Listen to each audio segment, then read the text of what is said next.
अपरिचित साउथ की one of the top class फिल्मों में से एक है, जिसे आज भी अगर टीवी पर टेलीकास्ट किया जाए तो लोग उसे पूरा देखे बिना उठते नहीं हैं। इस साउथ के मेगा डायरेक्टर एस शंकर ने डायरेक्ट किया था, जो अपनी डिफरेंट टाइप्स ऑफ मूवी के लिए फेमस है, जिन्होंने ने रोबोट और आई जैसी कल्ट क्लासिक्स बनाई है। इस वीडियो में मैं आपको अपरिचित मूवी के कुछ सरप्राइजिंग फैक्ट्स और सीक्रेट्स बताने वाला हूँ, जो शायद ही आपने कहीं सुने होंगे। So let's start this video. मैं हूँ बे। देखो रे इसको, अम्बी में फिर से जान आ गई। कौन है अम्बी? मैं अम्बी नहीं हूँ। अम्बी वही मार खा के नीचे पड़ा हुआ है। मैं अपरिचित हूँ। अरे मामू, ये तो बड़ा ही अजीब सा हो गया, कंफ्यूज भी कर रहा है। अरे इतना मारा था, इसका भेजा घूम गया होगा। क्यों बे साले पागल कुत्तों, एक मासूम निहत्थे को इस तरह मारते हो?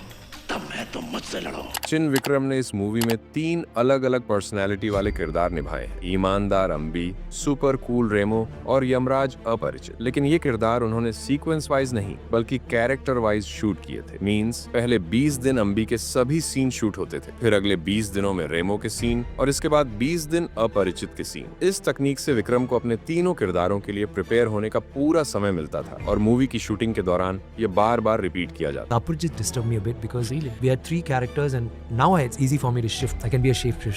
That time I wasn't like that. So if I did Ramanujam first, then we did Remo, then we did Apurjit. We used to shoot for 15 days, then Sir will use the next 15 days to get ready.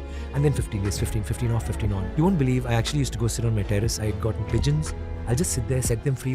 Movie में अम्बी और उसके बाकी 2 personality रेमो और अपरिचित को clean shave में दिखाया गया है। दरअसल पहले इस मूवी में इन किरदारों का लुक दाढ़ी, मूंछ और लंबे बालों के साथ रखा जाना था, लेकिन डायरेक्टर एस शंकर और विक्रम ने इसे बदलकर क्लीन शेव रखा ताकि रेमो के अलग अलग लुक्स आसानी से क्रिएट किए जा सके।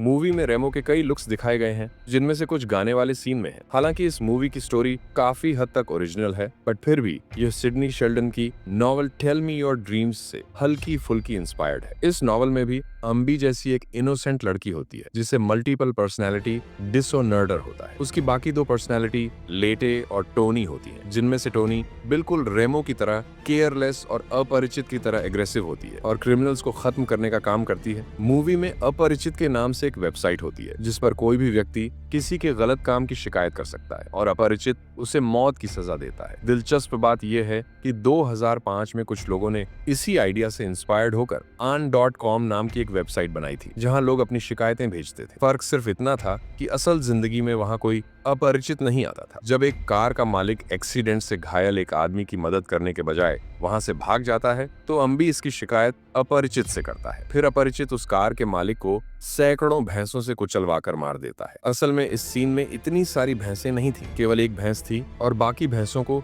CGI के द्वारा एड किया गया था। उस समय भारत में इस स्तर का रियलिस्टिक CGI करना एक बड़ी बात थी। 2021 में डायरेक्टर एस शंकर ने अपरिचित के हिंदी रीमेक की अनाउंसमेंट की थी, जिसमें रणवीर सिंह को अपरिचित के रोल में कास्ट किया गया था। लेकिन मूवी के प्रोड्यूसर वी रविचंद्रन ने एस शंकर को लीगल नोटिस भेजकर कहा कि वह इसका हिंदी रीमेक नहीं बना सके, क्योंकि रीमेक राइट्स उनके पास हैं। इस विवाद के कारण हिंदी रीमेक को बंद कर दिया गया। Aparichit in Hindi, but after that announcement, there are a lot of movies coming, bigger and bigger movies. So our producer want me to do something bigger than Aparichit. अपरिचित की रिलीज के पहले north India में लोग चिन विक्रम को नहीं जानते थे, लेकिन जब जी सिनेमा ने इसका हिंदी वर्जन बार बार प्रसारित किया, तो नॉर्थ इंडिया में शहर से लेकर गांव तक लोग विक्रम को जानने लगे। विक्रम इस पर बहुत खुश हुए और उन्होंने जी सिनेमा को धन्यवाद देते हुए एक इंटरव्यू भी दिया। To thank Z for that, because I won't believe I've been waiting for this opportunity. I said, what do I call them up or do I send them a mail?